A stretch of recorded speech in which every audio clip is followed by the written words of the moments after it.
ஒரு ஹெல்த்தியான சாலட் செய்ய போகிறேன். நீங்களும் பிடிச்சிருந்தா ட்ரை பண்ணி பாருங்கள். சாலட்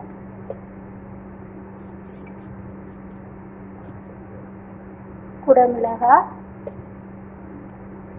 இது வந்து மக்கரோனியா, சின்ன மக்கரோனியா சூப்பர் டேஸ்டாக இருக்கும். இது மாதுளம்பழம், அதுக்கு பிறகு இது சோளம்,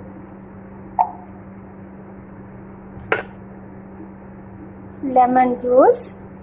லெமன் சாப்பிட்றது நல்லது, பருமன் உள்ளவங்க லெமன் போட்டு சாப்பிடுங்க, நல்லது. இது வந்து சோயா சாஸ்,